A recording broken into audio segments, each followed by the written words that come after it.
నిజమే, దేవుని వాక్యం లోపలికి వెళ్తే భయం వేస్తుంది. సరిగా అర్థమైతే భయం వేస్తుంది. సరిగా ఆలోచిస్తే అవును కదా, నేను చేస్తున్న తప్పు కదా అని లోపల భయం పుడుతుంది. ఆలోచించని వాడు నేను తప్పు చేయట్లేదు అనుకుని వెళ్ళిపోతాడు గుడ్డిగా.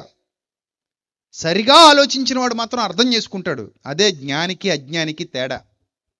ఒక అజ్ఞాని దేవుని జ్ఞానాన్ని తనదైన కోణంలో జ్ఞానం అనుకుని నమ్ముకుని ముందుకు పోతాడు మూర్ఖంగా. అందుకే ఒకడు నడుచు మార్గము వానికి యథార్థమైనదిగా కనబడును, తుదకది మరణమునకు దారితీయును.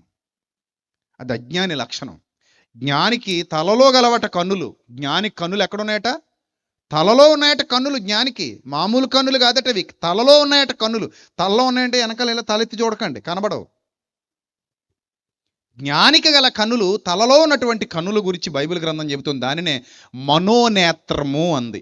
మనోనేత్రము, మానవ నేత్రానికి మనోనేత్రానికి ఉన్న తేడా అదే. ఈ మనోనేత్రం లోతైన సంగతులను అధ్యయనం చేస్తుంది, లోతైన సంగతులను నేర్చుకోగలుగుతుంది. డేగ కన్ను ఎలాగైతే ఆకాశంలో ఎక్కడో ఉండి నేల మీద ఉన్న ఎర్రను చూడగలుగుతుందో, జ్ఞాని కన్నులు కూడా లోతైన సంగతులు చూడగలుగుతాయి, లోతైన సంగతులు అర్థం చేసుకోగలుగుతాయి, లోతైన జ్ఞానాన్ని తవ్వగలుగుతాయి, తవ్వి తీయగలుగుతాయి, అందులో ఉన్న పలు కోణాలను స్పృశించగలుగుతాయి. అంతే తప్ప గుడ్డెద్దు చేలుబడ్డట్టు వెళ్ళిపోడు జ్ఞాని. ఇప్పుడు కూడా తలలో ఉన్నాయట జ్ఞాని కన్నులు. అలాంటి జ్ఞాన సముపార్జన చేసి ఆ సర్వసత్యాన్ని విడమరిచి ఉపదేశించి లోకానికి పరిశుద్ధులు ఏం తీరుస్తారు? తీర్పు తీరుస్తారు. అందుకే నువ్వు వాక్యం వినేసి ఇంటికి వెళ్ళిపోయిన తర్వాత కూడా నీ మనసు కుదుటగా ఉండదు ఎప్పుడు దుర్నీతిలో ఉంటే గనక. దురాశల్లో, దుర్నీతిలో, పాపబంధకాలలో ఒకవేళ నువ్వు ఉంటే నువ్వు వాక్యం విని ఇంటికి వెళ్ళిపోయిన తర్వాత కూడా ప్రశాంతంగా ఉండలేవు. నువ్వు వాక్యం విని ఇంటికి వెళ్ళి పడుకున్నాక కూడా, లేదా రేపైనా ఎల్లుండైనా సరే విన్న వాక్యం నీలో ఉండి నిన్నేం చేస్తూ ఉంటుంది? పొడుస్తూ ఉంటుంది, పొడుస్తూ ఉంటుంది. అంటే తీర్పు ఏమవుతుందనమాట? జరుగుతుంది, నిత్యం జరుగుతుంది తీర్పు. ఒకసారి లోపలికి వాక్యం వెళ్ళిపోయిందా, అది నువ్వు తప్పు చేసిన ప్రతిసారి నీకేం తీరుతుంది? తీర్పు తీరుస్తూనే ఉంటుంది. ఇప్పుడు దొంగతనం గురించి ప్రసంగం విన్నావు, రేపు దొంగతనం చేసావు అంటే రేపు మళ్ళీ నీలో ఉన్న వాక్యం ఏం చేస్తుంది? నీకు తీర్పు తీరుస్తుంది. ఎల్లుండి కూడా మళ్ళీ అదే దొంగతనం చేసావు అంటే నీలో ఉన్న వాక్యం నీకు ఏం చేస్తుంది? తీర్పు తీరుస్తుంది. మళ్ళీ ఒక వారం పోయిన తర్వాత మళ్ళీ అదే విధంగా వెళ్ళావు, నీలో ఉన్న వాక్యం నీకు ఏం చేస్తుంది?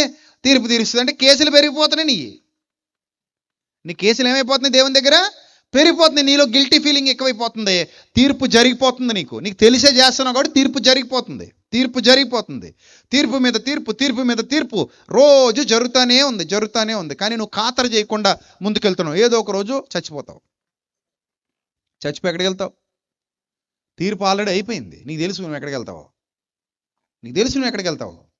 తీర్పు ఆల్రెడీ అయిపోయింది, నీకు తెలుసు నువ్వు ఎక్కడికి వెళ్తావు. ఇప్పుడు నిత్యాగ్ని దండనకి వెళ్ళిపోతాం. అందుకే ఫేలిక్స్కు భయం ఎందుకు కలిగిందంటే, హృదయం దేవుని మాట ఎప్పుడైతే స్వీకరిస్తుందో, హృదయంలో ఒకవేళ చెడు ఉంటే గనక, హృదయంలో ఒకవేళ పాపం ఉంటే గనక, హృదయంలో ఒకవేళ దుర్నీతి ఉంటే గనక ఆటోమేటిక్గా ఏం కలుగుతుంది?